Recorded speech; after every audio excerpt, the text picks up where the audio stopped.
하나님 말씀 같이 보겠습니다. 출애굽기 23장 10절에서 13절까지 보겠습니다. 네, 한 절씩 교독하겠습니다. 너는 6해 동안은 너의 땅에 파종하여 그 소산을 거두고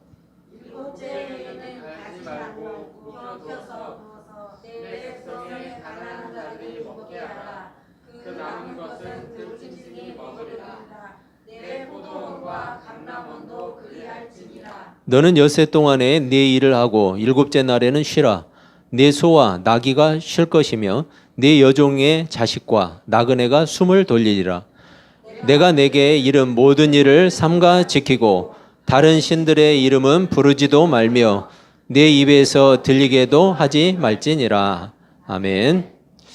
여러분 반갑습니다. 예, 명절 잘 보내셨죠?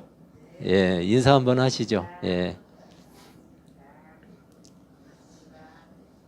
여러분 우리가 믿는 기독교 신앙의 출발점이 있는데 오늘 본문을 통해서 우리가 가진 그 신앙의 출발점이 어디인가 그것을 다시 한번 확인해 볼 수 있으면 좋을 것 같아요.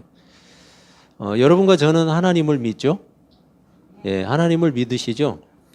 그 말은 여러분과 제가 하나님을 안다는 거예요. 우리가 하나님을 믿는다 그러면 하나님을 안다는 말이에요. 하나님이 누구신지를 알아야 믿을 수도 있기 때문이에요. 그런데 우리가 하나님을 아는 그 지식은 어디로부터 오죠? 하나님을 아는 지식은 어디로부터 와요? 예? 예, 하나님으로부터 오는데 구체적으로 어디에서 와요? 예, 말씀인 성경으로부터 와요. 그러니까 우리가 하나님을 아는 지식이 있다. 그 말은 뭐냐? 성경으로부터 그 아는 지식을 얻었다. 그 말과 같은 거예요. 여러분 만약에 성경에 증거가 없다면 절대로 얻어질 수 없는 지식이에요. 여러분 성경이 없다면 하나님을 뭘로 믿을 거예요? 아무것도 근거가 없잖아요. 여러분 물론 단지 성경의 증거만으로 모든 사람들이 그리스도인이 된다거나 아니면 모든 사람들이 하나님을 아는 지식을 얻게 되는 것은 아니죠. 그렇다면은 그냥 성경만 읽으면은 누구나 다 하나님을 믿게 돼요. 그리고 성경을 읽게 되면 하나님을 누구나 다 아는 지식이 생겨요? 그렇지 않죠. 성경을 아무리 많이 읽었어도 또 설교를 아무리 많이 듣고 설교 방송을 아무리 많이 봐도 성경의 증거를 받아들이지 못하는 사람들이 있어요. 여러분 성령 하나님께서 우리에게 신자에게 믿음을 주시지 않으면 성경의 증거는 하나님을 아는 참 지식이 되기가 어려워요. 그러니까 성경을 읽어도 하나님을 아는 참 지식으로 우리에게 올 수 있는 건 무엇 때문이냐? 성령 하나님께서 부어주시는 믿음 때문이에요. 그 믿음이 있어야 성경이 우리에게 하나님을 아는 참 지식이 되는 거예요. 그리고 동시에 하나님을 믿는 참 신앙이 되는 거죠. 따라서 하나님의 말씀인 성경을 받아들이고 있는가 아니면 받아들이지 못하는가에 의해서 우리는 참 신앙의 여부가 결정될 수 있다고 봐야 돼요. 여러분 그런 의미에서 우리는 성경에 대한 신중한 태도가 필요해요. 성경에 대해서. 그렇게 물어보면 좀 무리가 있을지 모르지만 여러분은 성경을 얼마나 아세요? 성경을. 여러분 그렇게 물어보면 자신 있게 대답하는 사람이 없죠. 왜냐하면 자기는 성경을 잘 모른다고 생각하거든요. 그 성경을 모른다고 생각하는 이유가 있어요. 성경을 어려운 책이라고 생각하기 때문이에요. 어려운 책이라고 생각하는 이유는 뭐예요? 내가 다 읽어보지 않았거든요. 그러니까 어렵다고 생각해요. 여러분 만약에 성경을 한 번이라도 제대로 읽어본 사람들은 성경을 어렵다고 생각 안 해요. 물론 성경의 내용 중에는 약간 배경이 있기 때문에 어려운 부분이 있을 수는 있죠. 하지만 성경 자체가 어려운 것은 아니에요. 문제는 뭐냐면 관점이에요. 성경을 바라보는 관점. 성경을 무엇으로 바라보는가? 성경은 하나님의 말씀이에요. 그냥 쉽게 우리에게 던져주시는 말씀. 그렇게 받아들이고 이 성경을 보는 틀이 있어야 돼요. 쉽게 얘기해서 성경에서 무엇을 이야기하고자 하는가? 그것을 정확하게 찝어서 봐야 되는데 성경을 그 관점으로 성경의 관점은 하나밖에 없어요, 여러분. 좀 이따 말씀드리겠지만 하나밖에 없는 그 관점을 버려버리고 이상한 관점으로 자꾸 성경을 보려고 해요. 그러니까 성경이 어려운 거예요. 여러분, 그러니까 우리에게 필요한 건 뭐냐면 성경을 내가 무엇으로 볼 것인가. 나이 드신 분들이 이렇게 눈이 안 좋고 그러면은 돋보기를 갖다 놓고 이렇게 책을 보시죠. 네, 그래야 보이죠. 큰 글자로 떠야. 안 그러면 잘 안 보이죠. 여러분, 그렇듯이 성경을 볼 때도 그 성경에 갖다 댈 수 있는 돋보기가 있어요. 하나밖에 없어요. 그런데 그 돋보기를 던져버리고는 볼 수가 없는 거예요. 그래서 그런지 몰라도 기독교 신앙을 또 우리가 믿는 믿음을 자꾸만 미신처럼 여기는 사람들이 많아요. 미신처럼 생각해요. 어디까지가 성경이 증거하고 또 성경이 가르치는 내용인지 또 어떤 내용들이 미신이고 잘못된 내용인지 이것을 잘 구분을 못해요. 그러니까 자꾸 엉뚱한 이야기들을 하게 되죠. 기독교 신앙을 가지고 있으면서도 미신적인 이야기를 자꾸 하는 거예요. 성경에 나오는 귀신하고 여러분 세상 사람들이 말하는 귀신하고 동일할까요? 여러분 그 개념이 같지가 않잖아요. 다르잖아요. 그런데 성경에 나와 있는 귀신을 자꾸 세상 사람들이 보는 시각으로 보려고 그래요. 그래서 그 귀신이라고 생각을 해요. 여러분 악한 영들을 귀신이라고 표현한 거예요. 어디까지가 성경인가, 어디까지가 미신인가. 여러분 이것을 알아야 되겠죠? 그걸 배울 수 있는 시간이 언제죠? 예배 시간이에요. 그걸 배울 수 있는 시간이 말씀 시간, 예배 시간, 또 성경 공부를 하는 시간. 성경 공부가 있으면 더 좋겠죠. 그렇지만 주일과 예배만 빠지지 않아도 여러분 성경을 충분히 배울 수 있어요. 문제는 뭐냐? 내 관점이 바뀌지 않기 때문이에요. 지난 시간에도 말씀드렸죠. 가치관이 바뀌지 않고는 절대로 성경이 하나님의 말씀으로 보일 리가 없어요. 가치관이 바뀌어야 돼요. 또 중요한 것은 뭐냐면 하나님을 믿는 목적이에요. 그게 지난주에 이야기했던 가치관하고 비슷한 이야기인데 하나님을 내가 왜 믿는가? 그 목적이에요. 여러분 돈을 위해서, 건강을 위해서, 출세를 위해서, 성공을 위해서 이것을 목적으로 삼고 있으면 절대로 성경이 보일 리가 없어요. 안 보여요, 성경은. 자기 식대로 해석하는 성경은 보일지 몰라요. 그렇지만 성경을 바르게 증거하고자 하는 하나님의 목적하고는 완전히 틀린 거예요. 이건 틀린 거예요. 다른 게 아니라 틀린 거예요, 그거는. 왜냐하면 하나님이 분명히 성경을 주신 목적이 있는데 바른 목적으로 성경을 보지 않으면 보일 리가 없어요. 오히려 지치죠. 신앙생활을 하면 할수록 지쳐요. 왜냐하면 목적이 바르지 않으면 그래요, 여러분. 지쳐요. 상처받아요. 그리고 자꾸 의심이 들어요. 그리고 포기하게 돼요. 당연한 결과예요, 여러분. 이 성경은 그런 목적으로 주지를 않았거든요.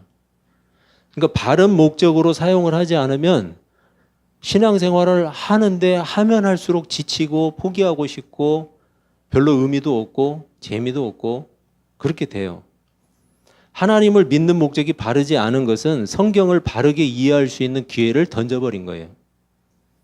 성경을 바르게 이해하려면 하나님이 주신 목적으로 봐야 된다니까요. 그 돋보기로 갖다가 봐야 돼요. 다른 걸로는 볼 수가 없어요. 자신의 신앙이 성경을 근거로 하는 바른 신앙인지 여러분 우리는 항상 살펴봐야 돼요. 성경의 중요성을 제가 이렇게 다시 강조하는 이유가 있어요. 우리 신앙의 출발점이 바로 성경이기 때문이에요. 우리 신앙의 출발은 성경이에요. 우리는 성경이 증거하고 있는 하나님을 믿는 거예요. 그냥 막연하게 우리 의식 속에 있는 어떤 절대적인 존재를 믿는 게 아니에요. 그거는 하나님을 믿는 게 아니에요. 성경이 구체적으로 계시하고 있는 그리고 일관되게 증거하고 있는 그 실존하시는 하나님을 믿는 거예요. 여러분 그게 기독교예요. 기독교는 성경에 근거하지 않는 어떤 절대적인 존재 이것을 믿는 게 아니에요. 여러분, 그렇게 우리 신앙의 출발점인 성경은 가장 먼저 하나님에 대해서 이렇게 선언을 하고 있어요. 태초에 하나님이 천지를 창조하시니라. 창세기 1장 1절 말씀. 여러분, 이 말씀을 곰곰이 한번 생각해 봐야 돼요. 태초에 하나님이 천지를 창조하시니라. 제가 처음으로 성경을 읽을 때, 제대로 처음으로 성경을 읽을 때 이 말씀이 저한테는 이렇게 들렸어요. 내가 이 세상의 주인이야. 이렇게 들렸어요, 저한테는. 아니, 하나님을 믿고 보니까 하나님이 믿음을 주시고 그 눈으로 성경을 보니까 태초에 하나님이 천지를 창조하시니라. 이 간단한 문구가 그전에는 전혀 생각하고 싶지도 않은, 뭐 생각이 들지도 않는, 에이, 무슨 진화론이지, 무슨 창조야, 창조는. 이렇게만 생각됐던 것이 딱 하나님을 믿고 보니까 그것이 내가 이 세상의 주인이야. 이렇게 딱 들리는 거예요, 제 가슴 속에. 여러분, 세상에는 참 멋진 표현들이 많죠. 정의로운 말들도 많아요. 요즘같이 정의를 부르짖는 시대에는 아주 멋진 말들이 많더라고요. 도덕적인 훌륭한 가르침도 많죠. 뭐 공자, 맹자, 순자. 여러분, 도덕적인 훌륭한 가르침들이 엄청 많아요. 세상의 이치를 다 깨달은 듯한 그런 수준 높은 말들도 엄청나게 많아요. 좋은 말들, 감동을 주는 말들, 여러분 많잖아요, 세상에. 그런데 그렇게 많고 많은 말 중에 세상 그 누구도 감히 할 수 없는 말이 있어요. 내가 이 세상을 만든 주인이야. 이 말은 아무도 할 수 없어요. 하나님 외에는. 이 세상에 존재하는 한 내가 만들지 않은 것은 하나도 없어. 이 말은 하나님만 하실 수 있어요. 아무도 못해요. 그리고 창세기 1장 1절의 말씀이 있기 때문에 이 세상은 설명이 가능해요. 여러분, 창세기 1장 1절을 빼버리면 이 세상은 혼란 가운데 빠져요. 신자에게. 어차피 믿지 않는 사람들은 창조를 믿지 않잖아요. 신자에게 있어서 창세기 1장 1절을 빼버리고 창세기 1장을 빼버리면 아무 의미가 없어요. 창조가 사실이 아니라면 하나님도 사실이 아니에요. 만약에 창세기 1장이 없다, 그럼 여러분 여기 예배당에 있을 필요 없어요. 놀러 가세요. 좋은 데로. 창조가 거짓이라면 아담의 범죄와 타락도 거짓말이에요. 그렇다면 예수 그리스도를 통한 구원도 다 거짓말이에요. 창조가 거짓말이라면. 여러분, 이만큼 성경에서 이 창조, 하나님의 창조는 우리에게 신앙의 출발점이에요. 출발점. 성경을 흐르고 있는 세 가지 관점이 있는데 그게 뭐냐? 창조, 타락, 구속. 하나님이 창조하셨어요. 인간이 타락했어요. 하나님이 구원하셨어요. 창조, 타락, 구속. 이게 여러분 이 성경을 보는 큰 줄기예요. 줄기. 따라서 하나님의 창조가 거짓이라면 나머지 내용은 볼 것도 없어요. 다 거짓말이에요. 하나님의 창조가 거짓말이라면. 만약에 그게 사실이라면, 그게 거짓말인 것이 사실이라면 교회 문 닫을 거예요. 저. 뭐하러 교회해요? 할 필요가 없죠. 창조가 거짓인데. 그만큼 창조주에 대한 창세기 1장 1절의 선언은 신자에게 강력한 거예요. 그리고 우리 신앙에 있어서 창조주이신 하나님을 고백하는 일이 여러분 얼마나 중요한지 몰라요. 창조주이신 하나님. 사도신경도 전능하사 천지를 만드신 하나님 아버지를 내가 믿사오며. 여러분 창조를 고백하고 있잖아요. 하나님의 창조. 창조주이신 하나님. 이렇게 창조주이신 하나님을 고백하는 일이 우리 신앙에 있어서 얼마나 중요한 출발점인지를 우리가 알아야 된다라는 거예요. 오늘 우리가 살피고 있는 출애굽기 23장 10절에서 13절의 말씀은 안식년과 안식일에 대해서 이야기를 하고 있어요. 명령하고 있어요. 여러분 십계명에서 이미 얘기했잖아요. 안식일을 기억해서 거룩하게 지키라 했는데 안식년과 안식일에 대한 관한 내용을 다시 설명하고 있어요. 여러분 이것은 하나님의 법이에요. 하나님이 주신 법. 6년 동안 열심히 농사를 짓고 땅의 소출을 얻어요. 그리고 7째 해가 되면 그 땅을 쉬게 하라는 거예요. 그 땅을 쉬게 하라. 그리고 자연적으로 여러분 소산이 발생하겠죠. 그 밭에서. 농사짓던 땅이니까 뭐 포도원이면 포도가 나올 것이고.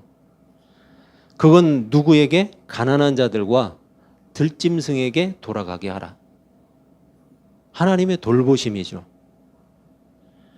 그렇게 함으로써 온 땅의 진정한 주인이 누구인지를 기억하는 거예요. 이 온 땅 하나님이 지으신 거다.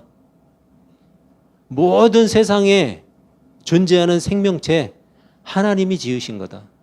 하나님이 돌보신다. 하나님의 소유다. 여러분 그걸 기억하는 거예요. 그리고 그 모든 생명들에게 공급하시는 분이 누구인가? 이것을 확인시키는 거예요. 이게 바로 여러분 안식년의 교훈이에요. 안식년. 요즘에는 뭐 목회자들도 6년 사역하면 7년째 쉬고 그러던데 그게 모르겠어요. 성경적인지 아닌지는 저는 잘 모르겠어요. 그렇지만 뭐 굳이 저는 그래요. 제 생각은. 안식일 역시 같은 개념을 담고 있어요. 안식일. 하나님은 6일 동안 창조하셨죠? 7일째 되는 날은 뭐 하셨어요? 7일째 되는 날 쉬셨잖아요. 하나님이 피곤하고 지쳐서 쉬셨다고 그랬어요? 아니라고 그랬죠? 하나님이 피곤하시겠어요?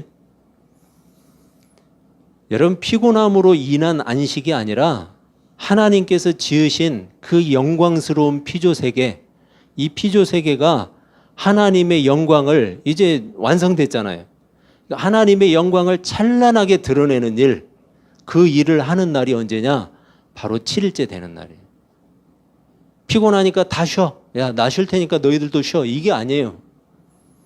하나님이 6일 동안 창조하신 그 아름다운 세계, 하나님의 영광을 담고 있는 그 찬란한 피조세계가 하나님의 영광을 마음껏 드러내는 그런 시간, 그게 바로 안식일이에요.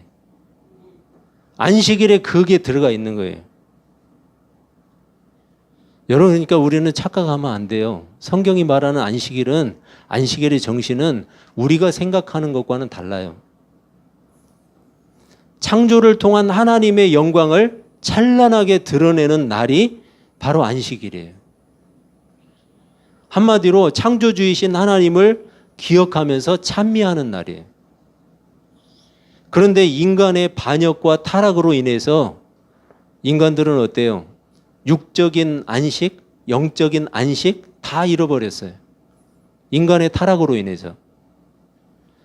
여러분 이게 제가 생각하는 것과 맞을지 모르지만 마치 컴퓨터에 심각한 오류가 생긴 거하고 비슷해요. 컴퓨터를 쓰다 보면요. 속도가 느려져요. 이 안에 있는 이 프로그램들이 충돌이 일어나거나 아니면은 인터넷을 통해서 바이러스, 컴퓨터 바이러스가 들어오거나 여러 가지 요인 때문에 심각하게 오작동이 일어나는 그런 상태. 흔히 하는 말로 렉이 걸렸다고 하는 이 상태. 여러분 작동이 전혀 되지 않을 때도 있어요. 여러분 만약에 그런 상태가 돼가지고 컴퓨터가 작동이 안 되면 어떻게 하는지 아세요? 강제 종료. 그것도 안 될 때가 있어요. 강제 종료. 꺼버려요. 그냥 전원 코드를 뽑아버리는 거예요. 그렇게 할 수밖에 없어요, 여러분. 작동이 안 되는데. 하나님은 이스라엘 백성들에게 안식일을 명령하셨죠. 안식일을 지키라고 했어요? 잘 지켰겠죠, 이스라엘 백성들이. 아니에요. 여러분 성경을 보세요. 이스라엘 백성들이 안식일을 잘 지킨 게 아니에요. 여러분 이스라엘이 안식일을 잘 지키지 않았다는 것은 창조주이신 하나님, 즉 그들의 주인이신 하나님을 기억하는 일을 게을리했다는 거예요. 창조주이신 하나님을, 자기 주인을 기억하는 일을 게을리한 거라고요. 대신 그들은 세상이 따르던 신, 세상이 따르던 다른 신을 그들의 마음에 허용해 버렸어요. 왜요? 세상이 훨씬 잘 나가는 것 같거든요. 세상이 더 풍족하게 소출을 얻는 것 같거든요. 그러니까 믿기는 하나님을 믿되 농사 지을 때는 쟤네들이 믿는 신을 믿어야 되겠다. 요구할 때는 이 신을 믿어야 되겠다. 그게 더 효과적이다. 다른 신을 허용했어요. 그 마음에. 하나님이 가장 싫어하는 거예요. 하나님의 백성이 심각하게 오류를 일으킨 거예요. 여러분 하나님이 취할 방법이 뭐가 있었겠어요? 아까 제가 알려드렸죠. 컴퓨터가 오작동을 일으키면 뭐 한다고요? 전원 코드 뽑아버리는 강제 종료. 이스라엘 백성들에게 그걸 하신 거예요. 그때가 언제였어요? 바벨론이라는 나라를 통해서 이스라엘을 멸망시켰어요. 강제 종료. 이스라엘의 역사를 끊어버린 거예요. 그냥. 여러분 그게 강제 종료죠. 뭐예요? 강제로 끝내버린 거예요. 그냥. 그리고 어떻게 했어요? 남아있는 사람들을 다 끌고 바벨론으로 데려갔어요. 무려 70년 동안 그들의 땅에서 포로로 지냈어요. 70년. 우리나라 일제강점기의 2배. 우리나라가 36년 동안 일제 치하에 있었잖아요. 그 2배인 70년. 70년을 포로로 살았어요. 여러분 얼마나 서러웠겠어요? 그게 뭐였어요? 강제 종료. 하나님의 백성이 심각하게 오작동을 일으키니까 하나님이 취할 방법은 그거밖에 없었어요. 안식일과 안식년은 단순하게 휴식하는 개념이 아니었어요. 그들의 주인이 누구인지, 그리고 그 땅의 주인이 누구인지, 인생을 살아갈 힘이 어디로부터 공급이 되는지, 육적으로는 휴식을 취하지만 여러분 영적으로는 더 많이 공급받는 그런 시간이 바로 안식년, 안식일이었어요. 여러분 운동 경기 중에도 하프타임이라는 게 있죠. 전반전 열심히 뛰고 나면 어떻게 해요? 중간에 쉬잖아요. 쉬는 사람들이 그냥 옷 벗고 퍼질러서 샤워하고 자든가요? 아니죠. 뭐 해요? 그렇죠. 후반전에 어떻게 뛸지 작전을 짜고 준비하는 시간이에요. 힘을 충전하고 대신에 또 작전을 짜요. 충전하는 시간이기도 하지만 준비하는 시간이에요. 요즘에는 식당들도 브레이크 타임이라는 걸 하죠. 그래서 손님이 많이 없을 때는 그 시간에 쉬어요. 여러분 쉬는 시간에 식당이 그냥 문 닫고 코 골면서 자든가요? 우리가 안 가봐서 모르지만 그 시간에 뭐예요? 저녁 시간을 열심히 준비하죠. 그래야 또 팔 거 아니에요. 여러분 신자들에게 주일과 예배는 바로 그런 시간이에요. 마치 하프타임과 같이, 브레이크 타임과 같이 육적으로는 휴식하는 날이면서 영적으로는 공급받는 날이에요. 준비하는 날이에요. 열심히 준비해서 이게 그러니까 주일이 꼭 끝에 붙었다고 생각하니까 그런데 여러분 주일은 첫날이에요. 영적으로 공급받고 은혜로 충전해서 나머지 6일 동안을 그 준비한 은혜로 사는 거예요, 여러분. 그게 주일이에요. 그게 예배예요. 자신의 삶의 동력이 어디로부터 나오고 있는지를 다시 한번 기억하면서 숨 고르기를 하는 거예요. 마치 운동선수가 열심히 뛰어가지고 숨이 가빠졌을 때 그 하프타임 시간에 숨을 고르고 쉬듯이. 그리고 또 다른 선한 싸움들을 위해서 준비하는 시간이에요. 우리가 지키는 주일이 구약의 안식일은 아니에요. 예수 그리스도께서 부활하신 날을 예배했던 사도들과 그리고 초대교회의 전통을 따르고 있는 거예요, 우리는. 하지만 안식일이 가지고 있는 그 정신은 그대로 담아내고 있어요. 창조주이신 하나님을 기억하는 일. 즉, 자신의 주인이 누구이신지를 다시 기억하는 거예요. 내 주인이 누구나 하나님. 그걸 기억하는 거예요. 또한 인생을 돌보시고 공급하시는 분이 누구이신지를 또한 기억하는 거예요. 특히나 예수 그리스도를 통한 죄사함과 구원의 성취, 이것을 기억하면서 장차 우리가 미래에 얻게 될 참 안식을 바라보는 거예요. 여러분, 그게 바로 우리가 주의를 지키는 의미예요. 범죄와 타락으로 인해서 참 안식을 잃어버린 인간은 십자가의 은혜로 구속하시고 참 안식의 길을 열어주신 분, 그 예수 그리스도를 우리가 예배하는 거죠. 예수님은 자신을 안식일의 주인이라고 말씀하셨어요. 인자는 안식일의 주인이다. 이렇게 말씀하셨어요. 여러분, 과거에는 안식일을 제대로 지키지도 못했던 이스라엘 백성들, 안식일을 완벽하게 지키지 못했어요. 그런데 예수님 당시에 안식일을 열심히 지키면서 그러면서도 안식일에 담긴 참된 정신은 잃어버린, 전혀 깨닫지도 못했던 이 종교 지도자들. 자기들이 안식일을 열심히 지켰어요. 그래서 지키지 못하는 백성들을 비판하기도 했고 정죄하기도 했고. 그런데 이 사람들이 안식일을 열심히 지키면서도 그 안식일에 담겨있는 정신은 전혀 깨닫지를 못했어요. 그래서 안식일의 병자를 고치시는 예수님을 비판했어요. 당시 종교 지도자의 목적이 잘못된 거죠. 안식일을 지키는 것을 자신의 의로 삼은 사람들이었어요. 안식일의 정신인 창조주이신 하나님을 기억하는 일, 그리고 하나님의 구원과 참 안식을 바라보는 일에는 실패했던 거예요. 여러분, 우리에게도 마찬가지예요. 주일의 정신은 안식일의 정신과 크게 다르지 않아요. 우리의 주인이신 창조주이신 하나님, 그리고 그리스도를 통한 구원, 장차 얻게 될 하나님 나라에서의 참 안식을 바라보는 날이에요. 주일을 통해서 다시 뭘 하는 거예요, 여러분? 숨고르기를 하는 거예요. 숨고르기.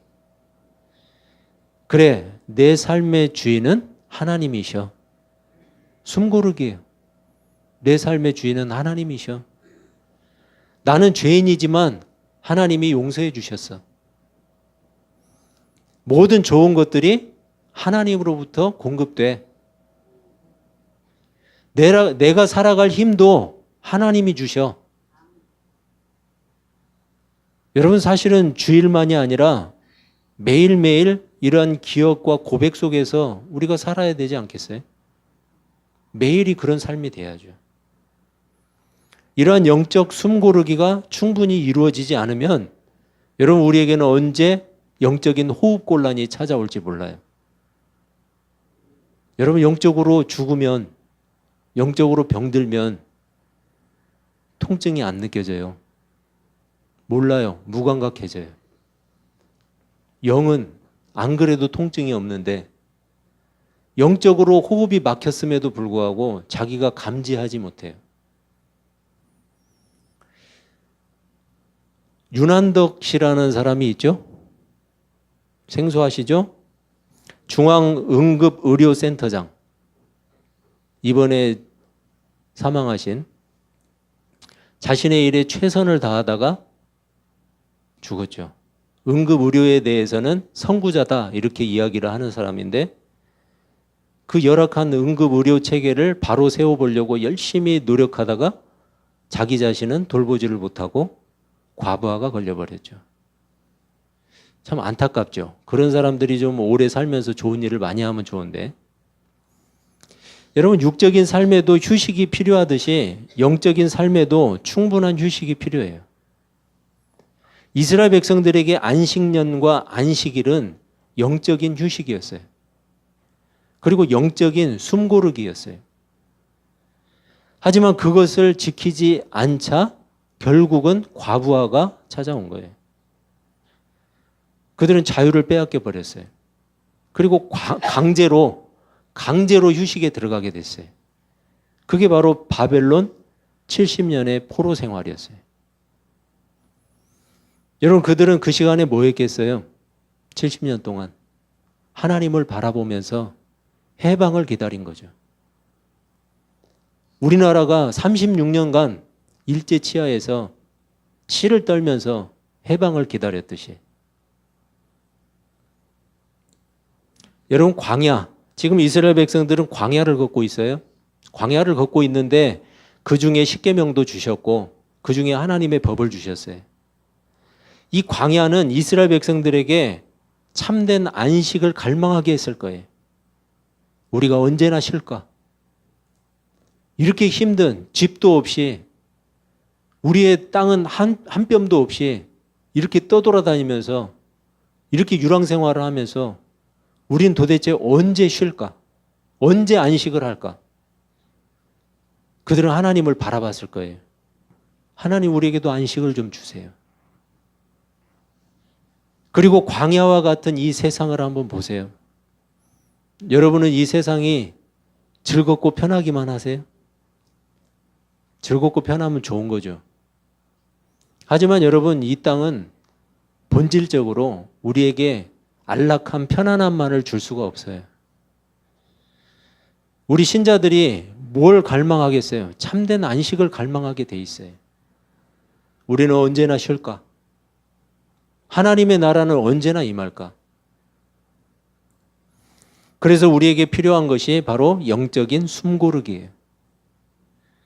자신의 삶의 주인이 누구인지를 기억하는 일, 영적인 숨고르기예요. 여러분, 잠시 짬을 내서 살다가도 지치거든. 그래, 내 주인은 하나님이지. 돌아보시기를 바라요. 그리고 그분을 예배하고 그분을 의뢰하는 일, 그게 여러분 영적인 숨고르기예요. 그 시간에 잠잠히 앉아서 하나님을 바라보고 하나님을 의뢰하고 하나님과 교제하는 거예요. 자신의 삶의 목적이 무엇인지를 다시 확인하는 거예요. 내가 혹시 하나님이 주신 목적으로 하나님을 믿고 있는가? 하나님이 주신 목적으로 성경을 보고 있는가? 듣고 있는가? 내가 살아갈 힘이 하나님으로부터 공급되고 있는데 나는 그것을 항상 기억하면서 살고 있는가? 여러분, 모두가 영적인 숨고르기예요. 그리고 그러한 영적 안식은 바로 십자가를 통한 용서와 사랑으로부터 와요. 우리에게 공급되는 그 영적인 호흡, 그것은 십자가로부터 와요. 십자가의 그 은혜, 십자가의 그 사랑. 여러분, 이러한 영적 숨고르기를 통해서 십자가의 그 사랑과 은혜를 기억할 수 있기를 바랍니다. 아울러서 하나님과 늘 좋은 관계를 유지하는 하나님의 백성들 되시기를 주님의 이름으로 축원합니다. 기도하겠습니다.